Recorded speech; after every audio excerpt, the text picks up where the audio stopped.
Hi there. I wanted to speak today about how, especially as women, we can often misinterpret a man's response, or I should say, lack of response. Or maybe not lack of response, but length of time between response. So I know so many women that I work with, and myself included, especially before I did the work that I do, find it really frustrating, and not just frustrating, but read into a man's response or lack of response. Now, as women, we really, we're really immediate in our response to relationships and to anything like relational, even to our friends. I'm not just talking about partners or potential lovers or potential relationships. We tend to respond quickly. It's because relationships are kind of at the forefront of our awareness all of the time. But also, women have, being in the feminine, and not all women are, but when we're in our feminine, we have a much more diffuse type of focus. That means that we take into our awareness not just what we're focusing on, but all of the things around us. And this is why, as a woman, I could be, deep in my work, and then my husband texts about something and I can quickly respond, or a client texts about something I can quickly respond, or my son can come up and jump on my lap and talk about the dinosaur that just ate his Lego, and I can do that and then come back. So I can be in all different places at once because I'm aware. Most of the time I'm sitting in my feminine, I'm aware of that, of what's going on around me, and I can respond to all these things and bounce back and forth. Whereas when we're very much in our masculine, a masculine focus is, or attention is very focused. That means that when we're in that space, we can really block out any peripheral things and be really focused on the thing that we're doing. Now, this is wonderful. It's a really great trait to have when you really want to get a task or a project finished on time. I know for me that, when I sit down to work, if I'm in my feminine, I get lots of little pieces done, really inspired. But if I have a really epic goal that I have to reach, and at one task I have to reach, I really have to get into my masculine. I really look to my husband because he's so good at that. He can literally sit at the kitchen table and work with Caleb running around, or even if we're if we're away on holiday, he can say, with other couples or other families and everyone's in the same place, he can say, look, I need to work for a couple of hours, and sit there and do his work regardless of what's happening. He's amazing. So I look to that when I need to be in that more, task oriented, get something really done, really smash it out. But the issue with this is that as women, if we're in communication with a man and he takes a really long time to respond to us. So I have one amazing client of mine who has had this interaction with a guy, and it took him a week to get back. Now, he had told her that he was super, super busy, and we've been talking about that and how he, he got back with an apology for being so busy. Anyhow, I was talking with her about that and how initially, this could really throw us out. This could make us feel like I'm not important, and understandably, because as women, for us not to respond to someone, we would have to actually choose to be putting that aside, really quite specifically.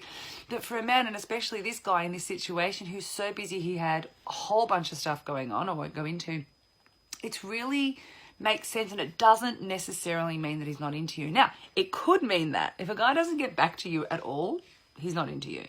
If he gets back to you within a time frame that is different to what you would do, or that you interpret as meaning he's not into you, that's not necessarily the case. If he's only getting back to you because you're constantly at him or, messaging, then yeah, probably he's not into you. But if it's just been a longer gap, and I even saw this the other day, this was so cool with my son, who's only 3.5, but he embodies the masculine so amazingly because at his age, he's, had his highest testosterone drop that he ever gets. And we're driving home from somewhere. He'd been at my sister's house. She was babysitting him for a couple of hours. And when we got the car, he was weird. He was in a weird space. And I needed to check in to see what had happened, if something had happened. And I know that they watched some TV, and he doesn't normally watch TV. And I thought, oh, God, what's he watched? So anyway, I asked him a question, and I said, what did you do? No response. Did you watch some TV? No response. Did you like what you watched on TV? no response. And I was this close to losing my shit. I was like, oh, for God's sake, can you answer me? Inside my head. But I didn't. I left it. And I was just kind of processing it for myself and saying, oh, I couldn't be bothered pushing. And I kid you not, maybe it was like 2 whole minutes of silence. And he says, yeah, I did. And I'm like, what? You did what? He said, yeah, I liked what we watched on TV. And I was like, oh my God. This was a perfect example of what I'm talking about. You know, just because there's not an immediate response or a response within the time frame that I deem appropriate, you know, based on my own internal judgment system, you know, just because I don't get a response in that time, it doesn't necessarily mean that he's not listening, he doesn't care, he's not available. Now, I'm not saying this so that, you know, if a guy never gets back to you for like 6 weeks and then he's like, hey, let's go and get together, baby. I'm not suggesting that that's okay. But what I am suggesting is that we need to remember that we're different. You know, like when we're in our feminine aspect, we are in diffuse attention. And when we're in our masculine aspect, we do embody more of a focused attention. And we need to remember that.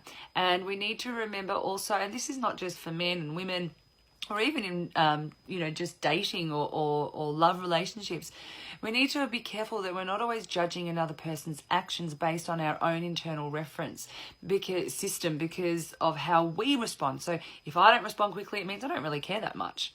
But that's not necessarily the case for the person that we're dealing with. So what's better is if we can really be present to what they're saying and how they're saying it and how it makes us feel, even more importantly, because they could say all the best things in the world, but if I don't feel good, if it doesn't make me feel safe, then, you know, that's important and that can be expressed as well. But just really simply, I mean, we could go so far into this topic, and I do sometimes, and I will be going deep into this when I do the dating app and messaging masterclass. But just for now, I just want us to all remember that, you know, just that the difference between diffuse and focused attention, and to make sure that we're not judging another person's actions based on our own internal reference system, but instead be open to seeing and listening to them. Hopefully this helps. I'm going to be on a plane soon, so you may not hear from me for a little while, but stay in touch. Love you.